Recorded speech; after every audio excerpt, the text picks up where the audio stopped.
Physical properties of oxygen, halogen.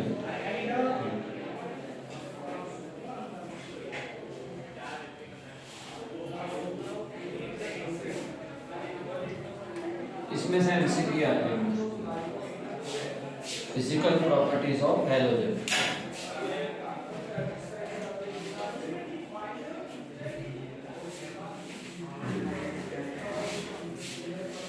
Halogen देखें तो halogen में डाउनली group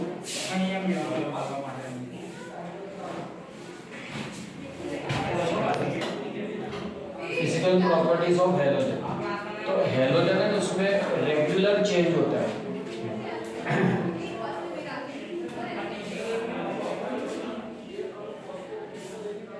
regular change is observed in physical properties. Regular change is observed in physical properties. Physical property में halogen में regular changes देखते हैं, जैसे melting point, boiling point, down the group increase. Melting point, boiling point, down the group increases. Chlorine, chlorine gaseous होते हैं। Bromine liquid होगा, iodine solid होगा। Regular change is observed in physical property. Down the group, melting point and boiling point increases. Chlorine कैसे होंगे? Gaseous. Bromine liquid and iodine solid. फिर सारे halogen है वो कलर्ड कंपाउंड, कलर्ड एलिमेंट है। जैसे फ्लोरीन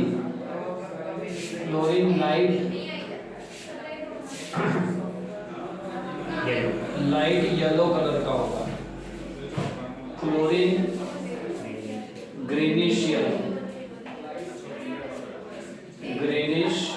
येलो होगा।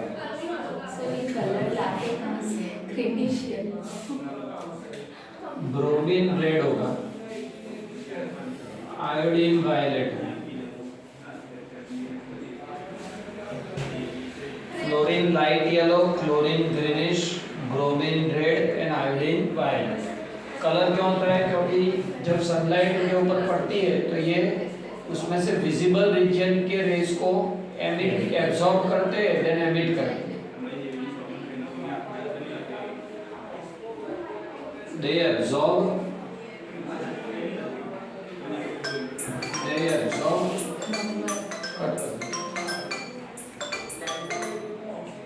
They absorb and emit visible rays. They absorb and emit visible rays. Visible ray को absorb और emit करते हैं। That's why the color is observed in them. फिर फ्लोरीन और chlorine है ना वो वाटर से रिएक्ट करते हैं, डिसप्रपोर्शनेशन होता है उनका। वाटर के अंदर रिएक्शन क्या होगा? डिसप्रपोर्शनेशन। ये वाटर से रिएक्ट करेंगे, क्लोरीन वाटर के साथ रिएक्ट करेंगे। Bromine and iodine are sparingly soluble in water.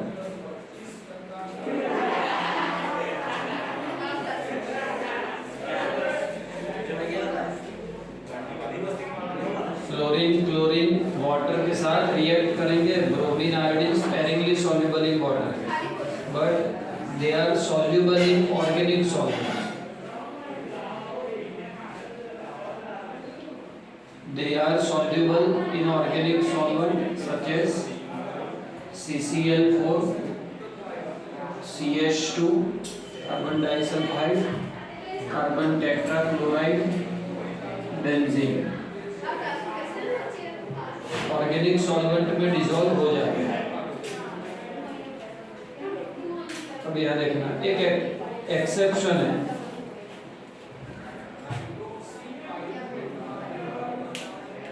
Halogen में 3 एक्सेप्शन होते हैं। एक फर्स्ट एक्सेप्शन क्या है, तो वो लास्ट टाइम था negative value of electron gain, negative value of electron gain है। तो जैसे ले लें fluorine, chlorine, bromine, iodine, negative value of electron gain enthalpy, fluorine, chlorine, bromine, iodine. तो डाउनली ग्रुप क्या होगा, negative value of electron gain enthalpy decreases,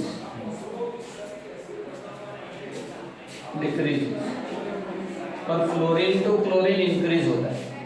तो fluorine exception यहाँ एक स्टेप का जंप लगाएगा, यहाँ आएगा, मतलब negative value of electron gain enthalpy chlorine में मैक्सिमम, फिर फ्लोरीन, फिर ब्रोमीन।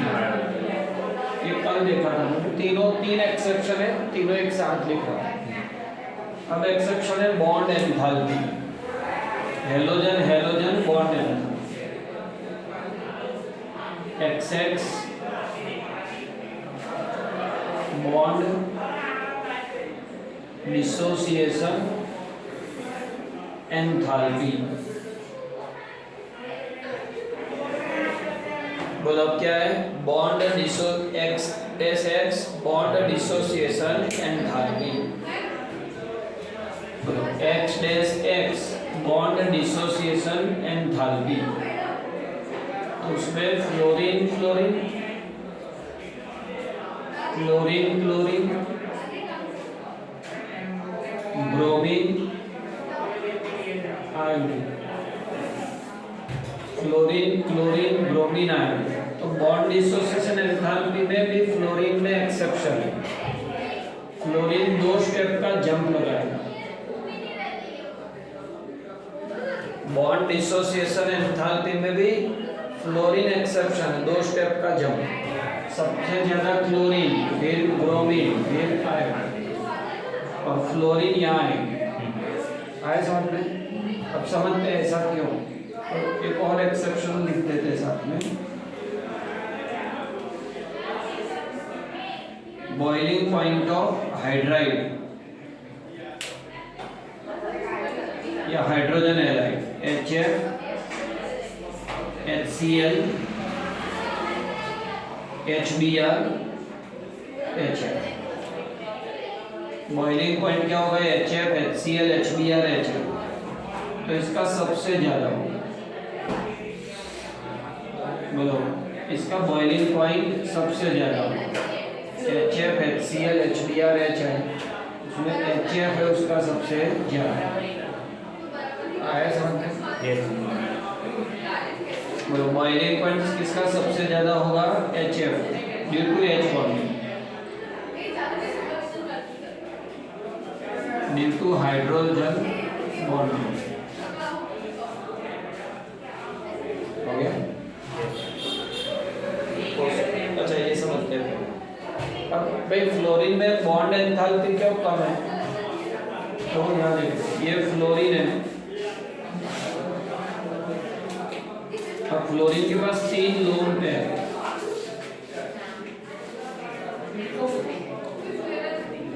तो देखो फ्लोरीन की साइज बहुत कम है, तो बॉन्ड लेंथ कम होगी, तो ये लोन पेयर रिपल्सन बढ़ जाता है, तो मतलब इलेक्ट्रॉन दूर भागेंगे, तो बॉन्ड वीक हो जाता है, तो इसलिए बॉन्ड एंथैल्पी कम हो जाती है।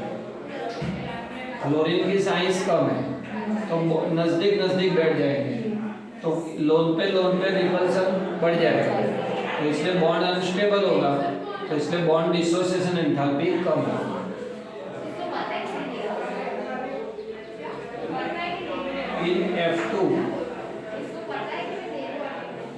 in F2 lone pair repulsion in fluorine lone pair repulsion increases due to smaller size of fluorine. In F2 lone pair repulsion increases due to smaller size of fluorine. F atom. So bond weakens due to repulsion. Bond weakens due to repulsion. So bond enthalpy decreases. Fluorine की bond enthalpy इसलिए decrease हो। एक बार फिर से समझें तो देखो, normally regular change observe होते हैं। डाउनली ग्रुप मेल्टिंग पॉइंट और बॉइलिंग पॉइंट इंक्रीज होगा। फ्लोरीन क्लोरीन गैसियस है, bromine liquid, iodine solid.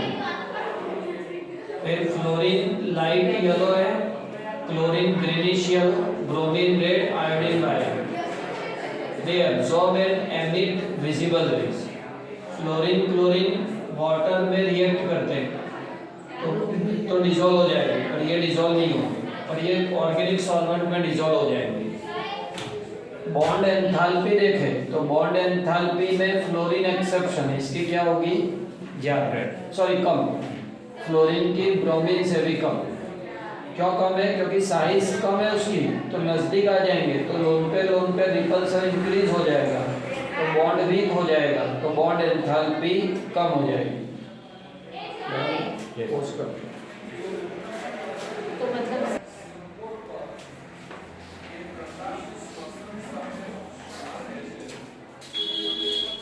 Oxidation states, halogen के ऑक्सीडेशन स्टेट देखते हैं। तो हेलोजन है यूजुअली -1 +1 +3 +5 +7 ऑक्सीडेशन स्टेट देते हैं। हेलोजन क्या क्या ऑक्सीडेशन स्टेट देंगे? -1 +1 +3 +5 +7, बराबर है। अब वो कैसे होगा याद देखो।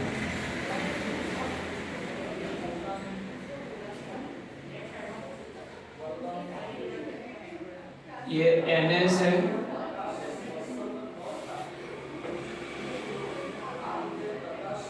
ये NP,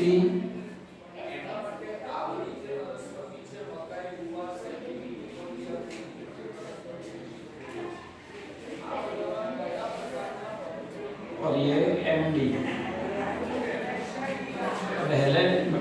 हेलोजन की वैलेंशियल कॉन्फ़िगरेशन क्या होती है? NH2, NPH2, NPY2, NPZ1। Halogen की वैलेंशियल कॉन्फ़िगरेशन क्या होगी? NH2, NPH2, NPY2, NPZ1, बराबर है। तो देखो मान लो सेम कोई एक्साइटेड स्टेट अचीव नहीं करता, यही ग्राउंड स्टेट में रहता है, तो कितनी अनपेड इलेक्ट्रॉन है? 1। तो ये एक बॉन्ड बनेगा, तो इस स्टेट में -1 देगा या +1 देगा? 2 ऑक्सीडेशन स्टेट देगा। अगर सामने वाला मोर इलेक्ट्रॉन नेगेटिव है तो ये +1 देगा, और ये मोर इलेक्ट्रॉन नेगेटिव है तो -1 देगा। अब क्या हो सकता है देखना। अच्छा, बॉन्ड तो कोवेलेंट ही बनेगा, पर वो सामने वाला ज्यादा इलेक्ट्रॉन नेगेटिव है ना, तो वो खींच लेगा, या तो फिर ये ज्यादा इलेक्ट्रॉन नेगेटिव है तो ये खींचेगा, इसलिए पोलर बनेगा बॉन्ड। बाकी आयोनिक बॉन्ड भी बनेगा, पर वो कम। देखो अब क्या होगा? NH2, अब यहाँ से एक इलेक्ट्रॉन एक्साइट होके यहाँ जाएगा, ऐसे देखो, NPH2, NPY1, NPZ1, ND1। NP जो है उसका एक इलेक्ट्रॉन एक्साइट होके ND में जाएगा। Any doubt? चलो अब इसमें 3 अनपेड है तो +3 ऑक्सीडेशन स्टेट दे। अब ऐसे ही आगे ड्रॉ करना आएगा ये। अच्छा इसमें हाइब्रिडाइजेशन क्या होगा, तो इसमें हाइब्रिडाइजेशन sp3 होगा इतने का, और यहाँ पर D भी एक इंक्लूड होगा कि नहीं, तो हाइब्रिडाइजेशन क्या होगी sp3d, d1 मतलब D। अब एक और एक्साइड हो तो कितने अनपेड हो जाएंगे sp3d2 और अनपेड कितने हो जाएंगे 5 5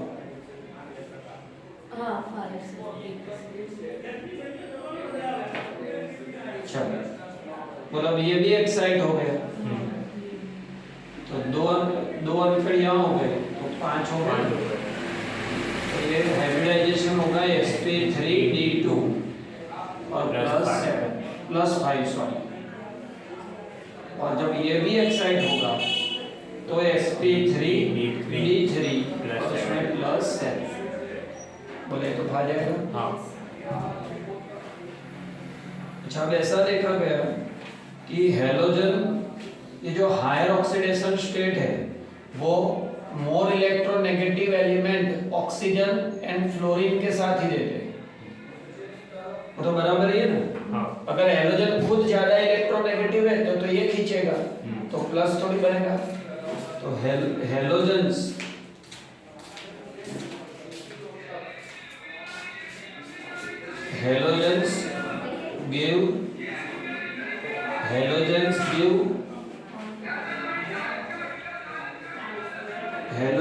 give positive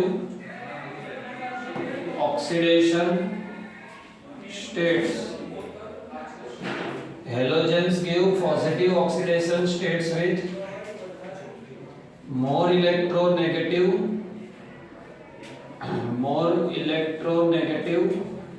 fluorine and oxygen. तो फिर कौन से कंपाउंड में देंगे? They give positive oxidation state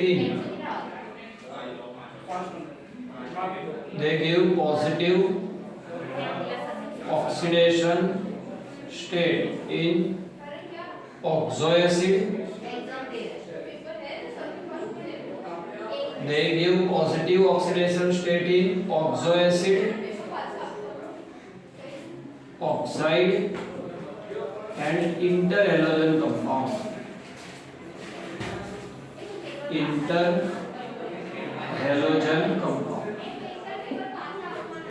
oxo acid में पॉजिटिव ऑक्सीडेशन स्टेट देते हैं, ऑक्साइड में और इंटरहैलोजन। जैसे ऑक्सो एसिड ले ले HClO2, इसमें क्लोरीन का काउंट करो तो +5 आएगा। ऑक्साइड ले ले Cl2O6, क्लोरीन का आएगा +6। इंटरहैलोजन ले ले ClF3, इसमें क्लोरीन का गिनो +3 है पॉजिटिव ऑक्सीडेशन स्टेट। क्लोरीन और ब्रोमीन दो ऐसे है जो ऑक्साइड एंड ऑक्सो एसिड में +4 एंड +6 भी देते हैं। Chlorine bromine oxide and oxo acid में +4 +6 भी देते हैं, बाकी तो -1 और ऑड नंबर से 1 3 5 7 और -1 and 1 3 5 7। Halogens give positive oxidation states with more electronegative fluorine and oxygen. They give positive oxidation state in oxoacid, oxide, interhalogen compound. Chlorine और bromine oxide and oxo acid में +4 एंड +6 भी देंगे। Any doubt?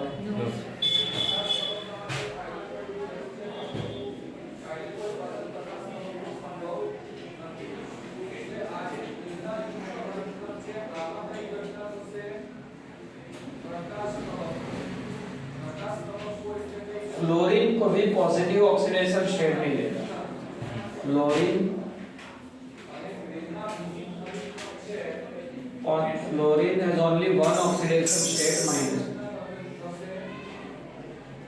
Fluorine gives only -1 oxidation state. ऐसा क्यों? क्योंकि fluorine is most electronegative. Fluorine is most in periodic table, तब कोई ऐसा होगा ही नहीं जो क्लोरीन से छीन ले इलेक्ट्रॉन, ये सबसे छिनेगा तो -1। और एक बात ये भी है कि they lack d orbital, chlorine lacks d orbital in valence shell, इसलिए ज्यादा ऑक्सीडेशन स्टेट भी नहीं देगा इन वैलेंस शेल। पहला तो fluorine is the most electronegative element and fluorine lacks d orbital in valence shell. Due to both of these reasons, fluorine can only give -1 oxidation state. आए समझ में?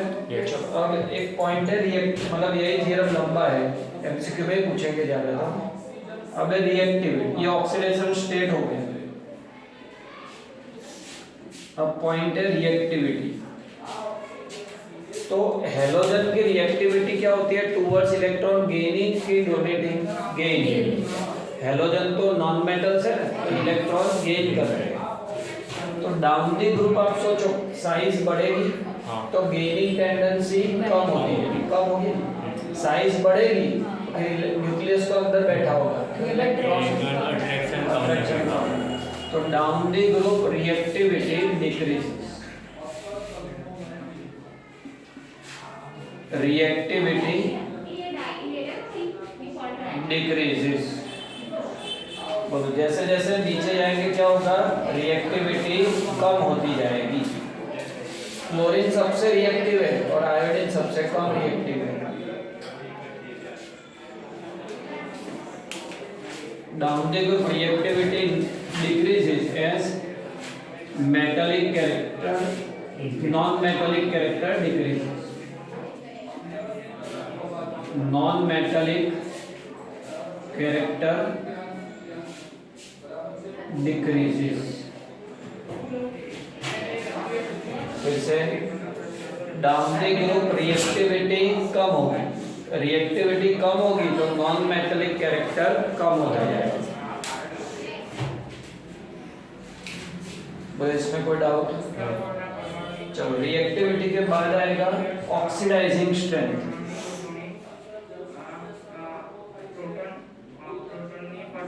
ऑक्सीडाइजिंग स्ट्रेंथ मतलब दूसरों का ऑक्सीडेशन करने की कैपेबिलिटी। तो ऑक्सीडाइजिंग स्ट्रेंथ में भी ऐसा देखा गया कि down the group oxidizing strength decreases. Down the group oxidizing strength decreases. Oxidizing strength decreases. क्यों? आप सोचो, फ्लोरीन सबसे ज्यादा इलेक्ट्रॉन नेगेटिव है, तो सामने कोई भी इलेक्ट्रॉन खींच लेगा तो सामने वाले का ऑक्सीडेशन कर देगा, इसलिए वो सबसे ज्यादा स्ट्रॉन्ग ऑक्सीडाइजिंग एजेंट है। आयोडीन इतना स्ट्रॉन्ग ऑक्सीडाइजिंग एजेंट नहीं होगा क्योंकि साइज बड़ी है, इलेक्ट्रॉन नेगेटिविटी कम है, तो वो सबसे इलेक्ट्रॉन खींच नहीं पाएगा। अच्छा, ऑक्सीडाइजिंग जैसे हेलोजन में देखे तो क्या होता है? More electron negative halogen can oxidize halide of less electron negative halogen. Halide मतलब एनाइन। तो more electronegative halogen can oxidize less electronegative halide. जैसे यहाँ देखना, फ्लोरीन है तो फ्लोरीन तो कोई भी सामने हो उससे इलेक्ट्रॉन खींच लेगा, उसका ऑक्सीडेशन कर देगा। फ्लोरीन 2 इलेक्ट्रॉन ले लेगा तो H2। Any doubt? फ्लोरीन क्या करेगा? सामने कोई भी एनायन है, फ्लोरीन क्या करेगा? सामने कोई भी एनायन है तो उससे इलेक्ट्रॉन खींच लेगा। तो 2 इलेक्ट्रॉन खींच लिए तो F- और ये बन गया H2। डाउट किया है? समझ आया? F2 हेलोजन से 2 इलेक्ट्रॉन खींच लेगा, 2F- प्लस H2। इतना बराबर है? चलो देन फ्लोरीन हेलोजन से 2 इलेक्ट्रॉन खींच ले 2F minus plus H2। Chlorine हो तो किससे खींच पाएगा? यहाँ X कुछ भी हो सकता है, क्लोरीन, ब्रोमीन आयोडीन।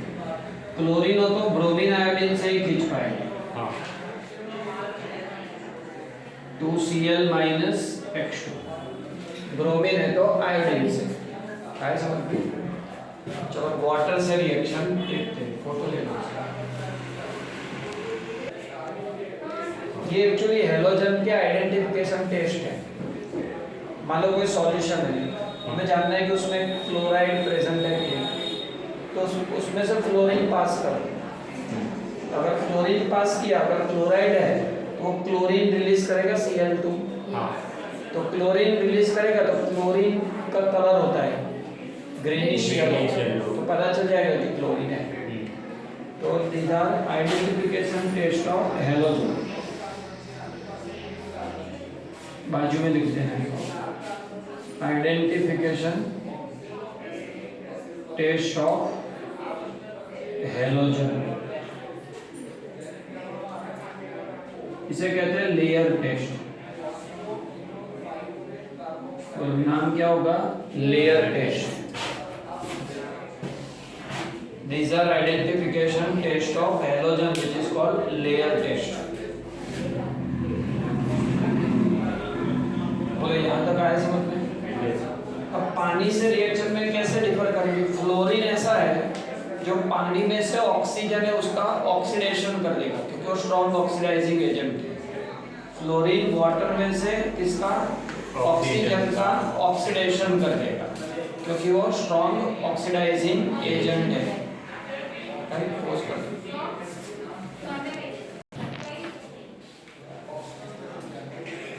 चलो देखना भाई, फ्लोरीन इतना स्ट्रॉन्ग ऑक्सीडाइजिंग एजेंट है कि वो वाटर में से भी ऑक्सीजन निकाल लेगा और O2 रिलीज करेगा। वाटर में ऑक्सीजन का ऑक्सीडेशन करेगा, मतलब वाटर में ऑक्सीजन के पास से इलेक्ट्रॉन ले ले तो O2 बन जाएगा। क्लोरीन ब्रोमीन वाटर के अंदर, क्लोरीन ब्रोमीन वाटर का ऑक्सीडेशन नहीं कर पाते क्योंकि ऑक्सीजन उससे स्ट्रॉन्ग है, तो खुद डिस्प्रपोर्शनेट हो जाते हैं, खुद का ही ऑक्सीडेशन रिडक्शन करते हैं। और आयोडीन वाटर के साथ रिएक्ट नहीं कर पाता, सबसे लीस्ट स्ट्रॉन्ग ऑक्सीडाइजिंग एजेंट। और उल्टा I माइनस हो I माइनस, तो उसमें से ऑक्सीजन इलेक्ट्रॉन खींच लेता है, ऑक्सीजन I माइनस को I2 में ऑक्सीडाइज कर देगा। देखते हैं। चलो वाटर से रिएक्शन, तो फ्लोरीन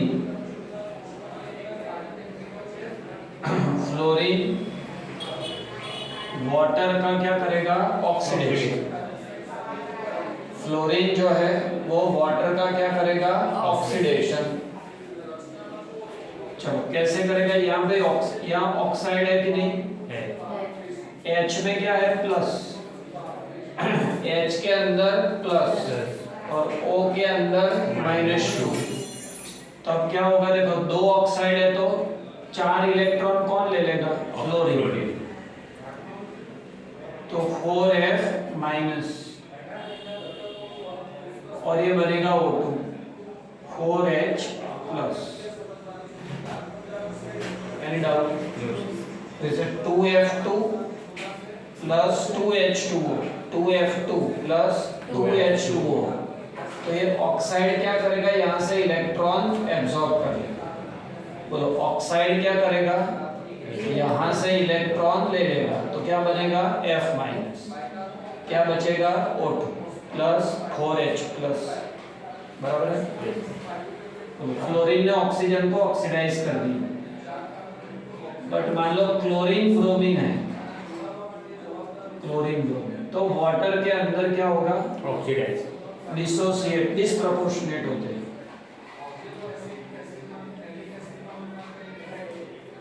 जैसे क्लोरीन है तो hydrochloric acid and hypochlorous acid. ये हाइपोहेलस एसिड, नाम क्या है? Hypohalous acid. डिस्प्रपोर्शनेशन किसे कहते हैं? एक ही एलिमेंट का ऑक्सीडेशन नंबर कम भी और बढ़ेगा। तो यहाँ 0 है, यहाँ -1 और यहाँ +1। इसका क्वेश्चन है here X can be Cl or Br, and for iodine reaction with water is non-spontaneous. Reaction of iodine with water is non-spontaneous. Iodine का वाटर के साथ रिएक्शन बोलो कैसा है? नॉन स्पॉन्टेनियस है। उल्टा वाटर में O2 dioxygen can oxidize, dioxygen can oxidize iodide to I2। Dioxygen iodide को I2 में ऑक्सीडाइज कर, ये एग्जैक्टली उल्टा रिएक्शन कर दो। फ्लोरीन के बदले आयोडीन ले लेना। चलो लेते हैं, क्या है 4I- O2 4H plus gives 2I2 plus 2H2O। आया समझ में? फिर सारे हेलोजन आयोडीन पे चिल्लाए कि तो अपने ग्रुप की नाक कटवा के आ गए है ना। ये सबसे इलेक्ट्रॉन छीनते फिरते हैं और इससे ऑक्सीजन ले गए। आया समझ में? Yes.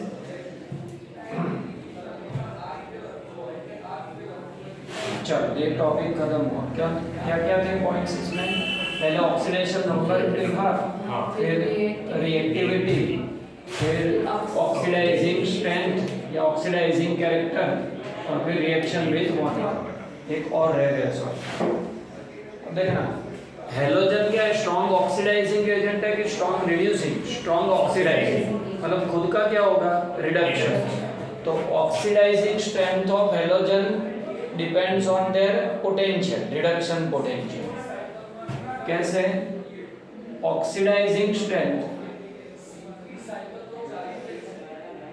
oxidizing strength is directly proportional to reduction potential। oxidizing strength is directly proportional to reduction potential, electrode potential, and it further depends on age of reduction। age of reduction भाई जितना reduction easy होगा उतना reduction potential ज्यादा होगा, उतना वो strong oxidizing agent. तो ease of reduction किस पे डिपेंड करेगा? तो रिडक्शन प्रोसेस समझते हैं। रिडक्शन रिएक्शन या ऑक्सीडेशन रिएक्शन बेसिकली 3 स्टेप में होता है।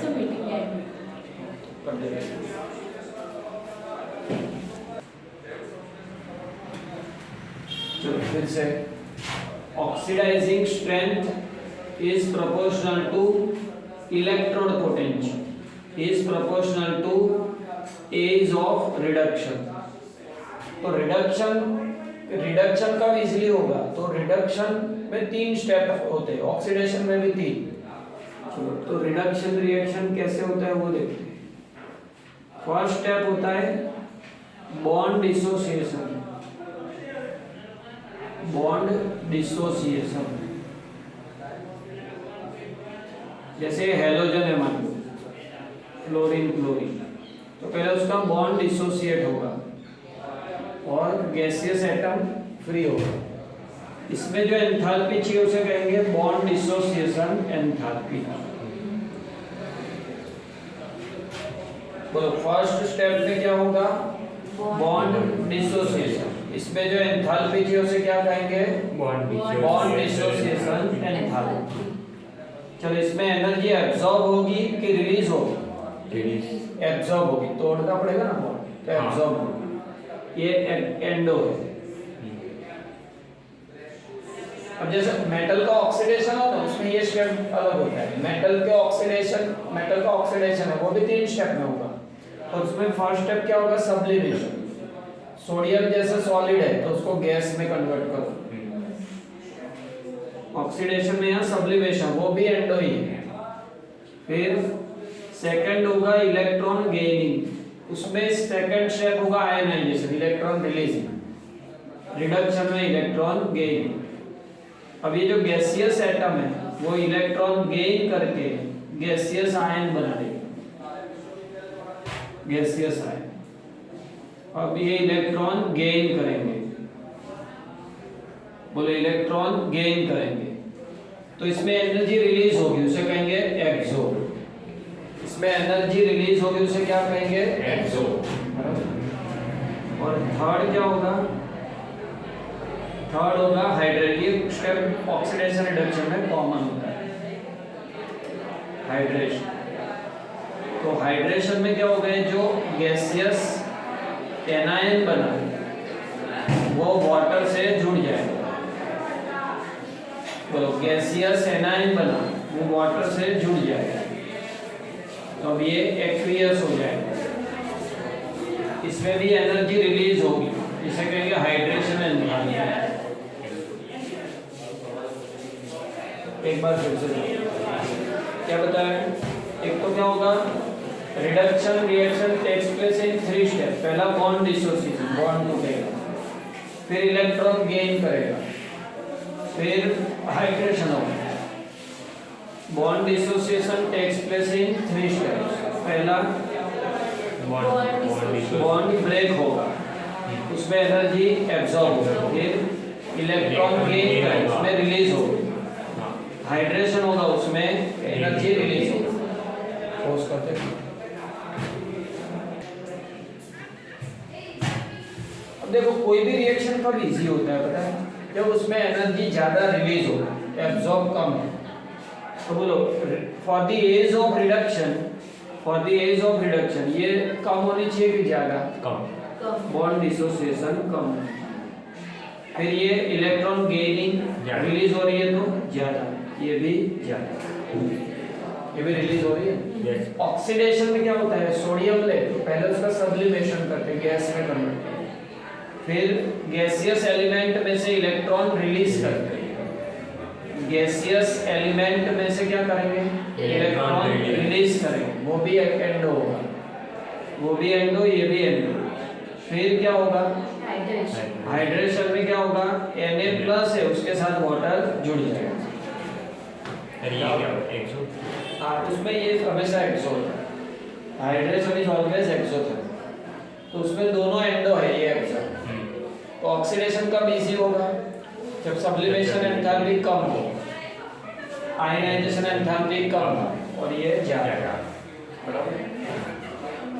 अब एक क्वेश्चन है कि फ्लोरीन की इलेक्ट्रॉन गेन एंथैल्पी की नेगेटिव वैल्यू कम है, हमने देखा फ्लोरीन इलेक्ट्रॉन गेन एंथैल्पी ज्यादा होनी चाहिए, पर फ्लोरीन की तो कम है, एक्सेप्शन था, 2 स्टेप का जंप लगाया, तो नहीं 1 स्टेप का, सॉरी इलेक्ट्रॉन गेन में 1 स्टेप। तो फ्लोरीन की इलेक्ट्रॉन गेन एंथैल्पी कम है, फिर भी वो क्या स्ट्रॉन्गेस्ट ऑक्सीडाइजिंग एजेंट है। फ्लोरीन की इलेक्ट्रॉन गेन एंथैल्पी कम है तो वीकर ऑक्सीडाइजिंग एजेंट होना चाहिए, पर वो तो स्ट्रॉन्गेस्ट ऑक्सीडाइजिंग एजेंट है, उसका रिडक्शन सबसे इजी है क्योंकि उसकी बॉन्ड एंथैल्पी कम है, 2 का जंप था उसमें, और हाइड्रेशन एंथैल्पी बहुत ज्यादा है। तो ये दोनों स्टेप इतने इजी है कि अब ये बराबर सरपास हो गए, आए समझ में। तो वो आगे क्वेश्चन था, देखो हाँ ये 7.50 फ्लोरीन की इलेक्ट्रॉन गेन एंथैल्पी कम है, फिर भी वो सबसे स्ट्रॉन्ग ऑक्सीडाइजिंग एजेंट है because of lesser bond dissociation enthalpy and higher hydration enthalpy.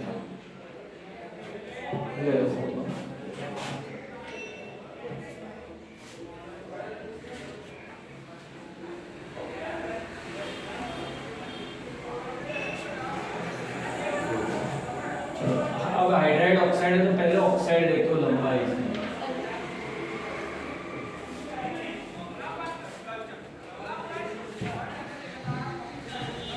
Question number 14 के बाद सीधा 16 आ रहा है। अच्छा नहीं 15 एग्जांपल। हाँ एग्जांपल। अच्छा एक बीच में रह गया फ्लोरीन के एनोमलस प्रॉपर्टी ऐसा है। हाँ है सर। हाँ वो है ना, हाँ उसके अब वही है केमिकल के बारे में तो वो ये भी क्वेश्चन पूछे तो वो पूछ सकते हैं। एनोमलस वो सब में आया था, पता है? हर एक ग्रुप का जो फर्स्ट एलिमेंट है वो एक्सेप्शनल प्रॉपर्टी कैरी करता है, याद है? Yes, sir. ऑक्सीजन था, नाइट्रोजन था, तो सिमिलरली फ्लोरीन। थ्योरम है एनोमलस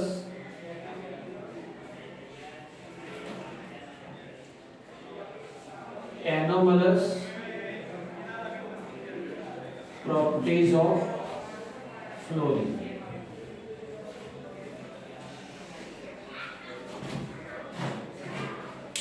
भाई थ्योरम क्या है? Anomalous properties of fluorine. Fluorine की exceptional properties, anomalous properties of fluorine. तो उसमें ऐसा है, देखो फ्लोरीन की कुछ क्वांटिटीज की वैल्यू बहुत ज्यादा है, फ्लोरीन की कुछ क्वांटिटीज बहुत कम है, वो लिखेंगे। फिर क्यों फ्लोरीन एक्सेप्शनल प्रॉपर्टी कैरी करता है वो रीजन लिखेंगे। फिर कौन सी रिएक्शन या कौन सी मेटल्स में फ्लोरीन अलग होता है अपने ग्रुप से, वो लिखेंगे। क्या ज्यादा है, क्या कम है, reasons and the points in which fluorine differs from other halogen. चलो तो देखते जाते हैं। Like all the group in group 17 also, first element fluorine differs from other element. Like all other group, first member differs from other element. चलो एक तो हो गया। अब बोलो हायर वैल्यू किसकी है? फ्लोरीन में हायर वैल्यू कौन सी क्वांटिटी है वो देखते हैं। तो फ्लोरीन की आयनाइजेशन एंथैल्पी बहुत ज्यादा है, इलेक्ट्रॉन कोई छीन पाएगा उससे नहीं, इलेक्ट्रॉन रिलीज करना डिफिकल्ट है। फ्लोरीन की आयनाइजेशन एंथैल्पी ज्यादा, इलेक्ट्रॉन नेगेटिविटी ज्यादा है। फ्लोरीन की इलेक्ट्रॉन नेगेटिविटी ज्यादा है, फ्लोरीन की आयनाइजेशन एंथैल्पी है वो भी ज्यादा है। चलो और एक तो और क्या ज्यादा है? बॉन्ड एंथैल्पी कैसी होगी? फ्लोरीन की कम होगी, बॉन्ड डिसोसिएशन कम, बॉन्ड डिसोसिएशन एंथैल्पी कम। तो फ्लोरीन में हायर क्या क्या है? इलेक्ट्रोनेगेटिविटी है, फिर आयनाइजेशन एंथैल्पी है और इलेक्ट्रोड पोटेंशियल। हाँ, इलेक्ट्रोड पोटेंशियल है। रिडक्शन इजी है अभी देखा ना, तो पोटेंशियल आएगा, इलेक्ट्रोड पोटेंशियल है। क्यों इलेक्ट्रोड पोटेंशियल आया है? क्योंकि उसकी बॉन्ड डिसोसिएशन एंथैल्पी कम है और हाइड्रोजन ज्यादा है। अब लोअर वैल्यू क्या होगी? फ्लोरीन के melting point, boiling point, radius lower, electron gain enthalpy कम है एंड बॉन्ड डिसोसिएशन एंथैल्पी भी कम है।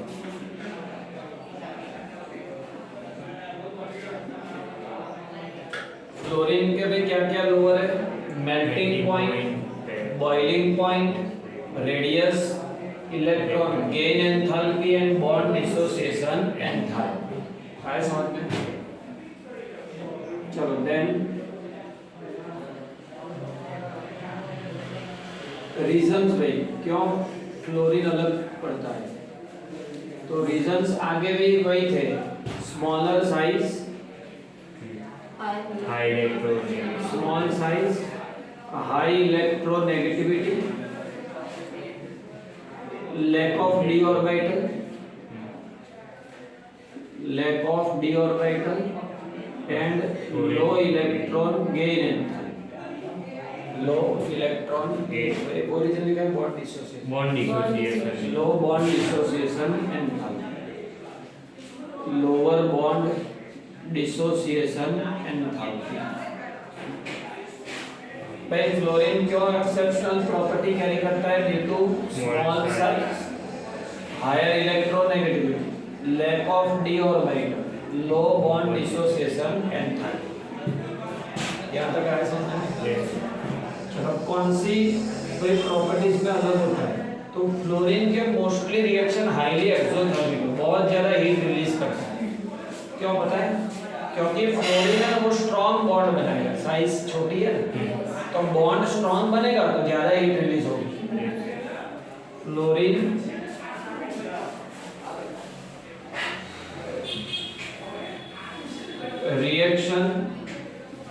reactions of chlorine are highly exothermic.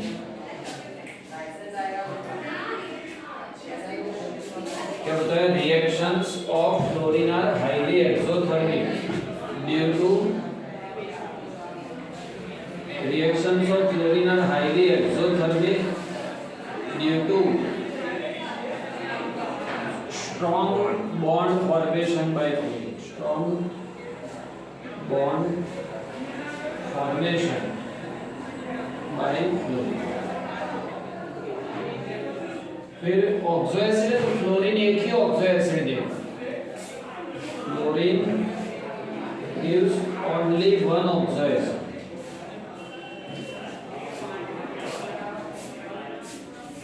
HOF hypofluorous acid. Other alkali give more. Other halogens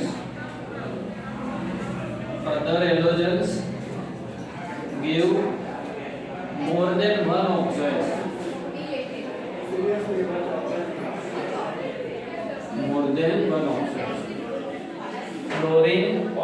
Fluorine give only one oxo acid, hypofluorous acid, while other halogen give more than one oxo acid.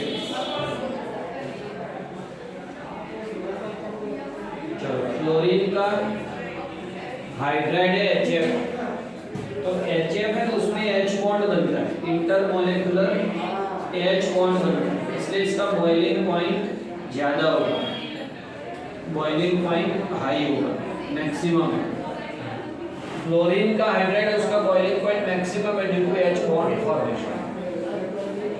आए समझ में? बाकी सबका boiling point इससे कम है.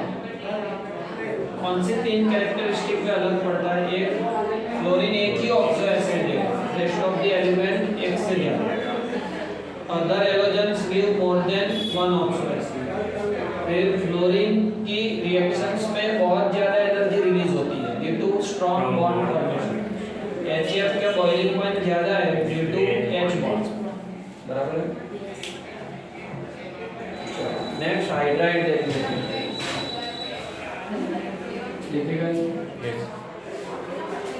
उसको क्या कहते हैं? Hydrogen halide. इसे कहेंगे हाइड्रोजन हैलाइड. या तो फिर एक काम करते हैं ऑक्साइड लेते हैं.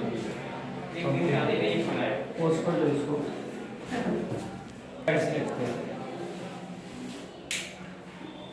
ऑक्साइड में देखना, फर्स्ट पैराग्राफ में ऑक्साइड्स ऑफ फ्लोरीन दिए.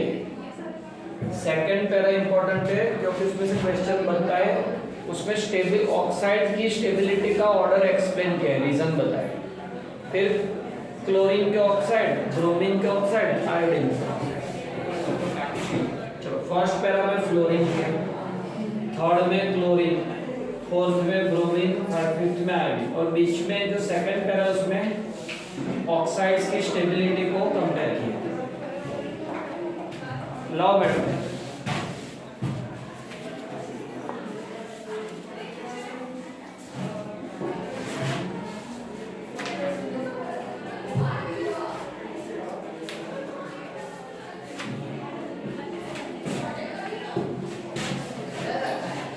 चलो अब देखना.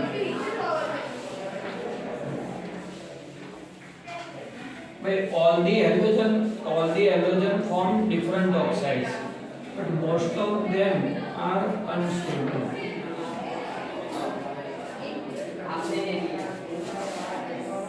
Most of them are unstable and strong oxidizing agent. Strong oxidizing agent. चलो फिर से भाई ऑक्साइड में क्या होगा? तो most of them are unstable and they are strong oxidizing agent. Most of them are unstable and they are strong oxidizing agent. तो fluorine के ऑक्साइड देखते हैं. तो फ्लोरीन दो ही ऑक्साइड देता है, OF2 O2F2।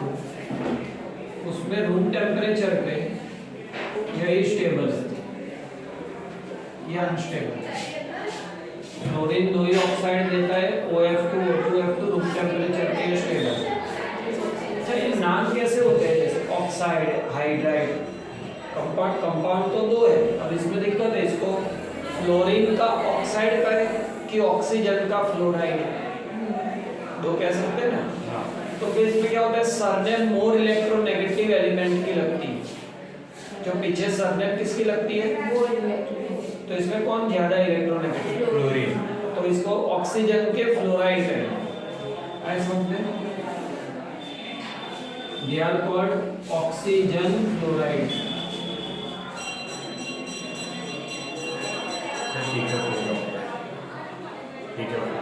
अरे ऑक्साइड रहेंगे कि फ्लोराइड, कौन ज्यादा इलेक्ट्रोनेगेटिव है, fluorine. Fluoride, oxygen fluoride, as fluorine is more electronegative. जैसे न्यूक्लियर फिजन करवाते हैं यूरेनियम का, जैसे यूरेनियम का न्यूक्लियर फिजन रिएक्शन करें तो उसमें जो रेसिड्यू बचता है, बराबर, फिजन के बाद जो रेसिड्यू बचता है उसे nuclear residue of nuclear fission कहते हैं, residue of nuclear fission reaction. उसमें बहुत काम के एलिमेंट भी बच जाते हैं, जैसे उसमें प्लूटोनियम है, उसको सेपरेट करना है तो O2F2 से उसके साथ रिएक्शन करते हैं, O2F2 तो उससे बनेगा PuF6 हेक्साफ्लोराइड और 3O2। प्लूटोनियम का O2F2 से तो प्लूटोनियम हेक्साफ्लोराइड बनेगा। अब ये प्लूटोनियम हेक्साफ्लोराइड वॉलेटाइल कंपाउंड, तो हीट करो तो वेपराइज हो जाएगा, तो अलग हो जाएगा। कौन समझ में आया क्या है? बराबर, तो प्लूटोनियम अलग हो गया ना, और फिर इसको ज्यादा गर्म करो तो डिकम्पोज होके वापस प्लूटोनियम दे देते हैं। और प्लूटोनियम प्रीशियस मेटल है, सबसे जो गोल्ड से भी ज्यादा प्रीशियस मेटल कौन होते हैं, जो न्यूक्लियर फिजन के फ्यूल है, कंट्री की एसेट होती है। तो यहाँ तक आए समझ में, O2F2 अनस्टेबल है वैसे भी, तो इसको फ्लोरिनेट कर देना, तो they are strong fluorinating agent. अब स्टेबिलिटी का है सेकंड पॉइंट। तो हमने देखा कि फ्लोरीन तो दो ही ऑक्साइड देता है और वो अनस्टेबल है, OF2 स्टेबल, दूसरा अनस्टेबल। जो रेस्ट एलिमेंट है उनके हैलाइड की बात कर, ऑक्साइड की बात करें तो iodine, chlorine, iodine, bromine, chlorine, तो ऑक्साइड की स्टेबिलिटी इस ऑर्डर में कम होगी। मतलब आयोडीन के ऑक्साइड सबसे स्टेबल है, फिर ब्रोमीन है, फिर क्लोरीन है। वही सब है, फिर क्लोरीन है, फिर ब्रोमीन। हाँ, एक्सेप्शन है, आयोडीन, क्लोरीन, ब्रोमीन। आयोडीन के बाद होना क्या चाहिए, ब्रोमीन, और है क्लोरीन। तो आयोडीन के ऑक्साइड सबसे स्टेबल, फिर क्लोरीन, फिर ब्रोमीन। ऐसा क्यों है समझते हैं। आयोडीन के ऑक्साइड सबसे स्टेबल है, उसके बाद क्या है, क्लोरीन, उसके बाद bromine.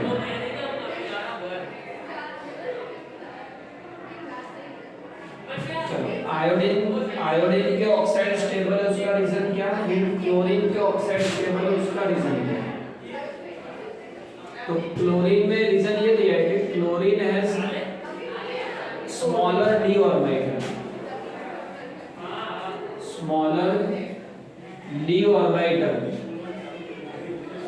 in valence shell, in valence chlorine has smaller d orbital in valence shell, so they can form pi bond with oxygen, they can form pi bond with oxygen, smaller d orbital in valence shell, so they form pi bond with oxygen. That's why their oxides are stable. पर उसमें क्या लिखा है कि सिर्फ D लिखा है, smaller D ऐसा नहीं लिखा है।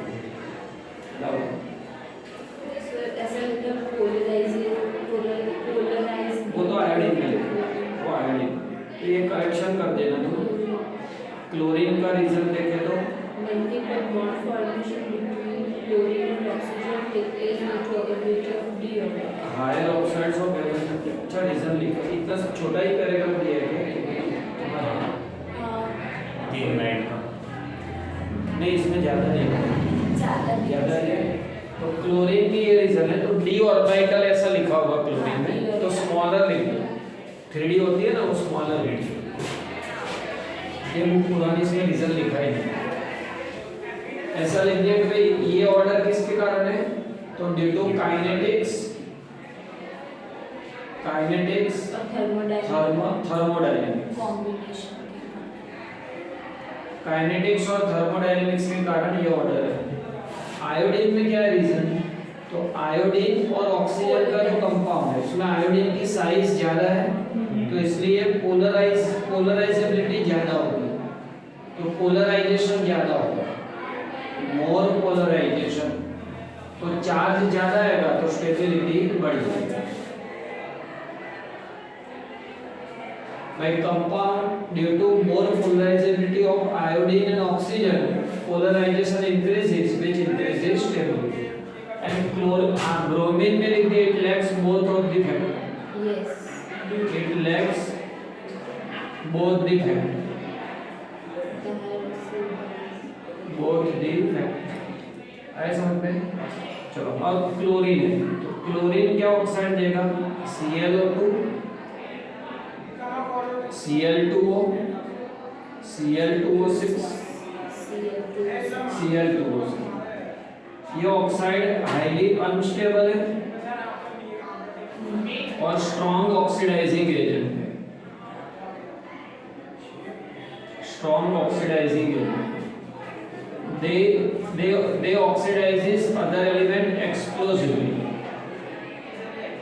They can oxidize other element explosive, सामने वाले को explosively oxidize करते हैं।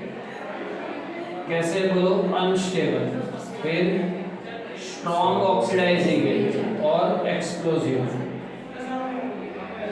अच्छा सामने वाले का ऑक्सीडेशन करेंगे तो ब्लीचिंग भी कर सकते हैं, तो वुड पल्प का मतलब पेपर पल्प का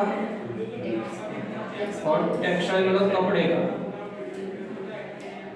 पेपर पल्प एंड टेक्सटाइल और वाटर उसका, और इसका तो ब्लीचिंग करेंगे, और वाटर है उसको स्टरलाइज करेंगे। वाटर में हाँ इम्प्योरिटी या तो फिर जो बैक्टीरिया वायरस हो तो उसको डिसइंफेक्ट करना, स्टरलाइज करना। जो भी ऑक्सीडाइजिंग एजेंट है वो ब्लीचिंग करते हैं। ब्लीचिंग बेसिकली क्या होता है, कोई कलर्ड कंपाउंड है उसको स्ट्रॉन्ग ऑक्सीडाइजिंग एजेंट दो तो वो क्या करेगा, कलर्ड कंपाउंड को ऑक्सीडाइज करेगा तो कलरलेस हो जाएगा। This action is called bleaching. Bromine देखे तो वो ये पहले दो तो सेम है, Br2O Br2 BrO2 BrO3। Bromine तीन ऑक्साइड्स देते, Br2O BrO2 BrO3। Any doubt? चलो ये सारे ऑक्साइड अनस्टेबल है, इसे कहते हैं middle order anomalies, middle group anomaly. हर एक ग्रुप में मिडल एलिमेंट है तो थोड़ा अलग होता है। तो ये सारे ऑक्साइड अनस्टेबल है और स्ट्रॉन्ग ऑक्सीडाइजिंग एजेंट। और आयोडीन ले तो वो 3 देता है, 4 5 7 I2O4 I2O5 I2O7। इसमें से ये सारे सॉलिड स्टेट में होते हैं, सारे ऑक्साइड सॉलिड होते हैं, और इसमें I2O5 है तो वो स्ट्रॉन्ग ऑक्सीडाइजिंग एजेंट है, स्ट्रॉन्ग ऑक्सीडाइजिंग एजेंट। और ये CO के टाइट्रेशन में यूजफुल है। कार्बन मोनोऑक्साइड का कंसंट्रेशन जानना है तो I2O5 यूज करो। आया समझ में? Yes. चलो देख लो, पॉज कर दो इसको।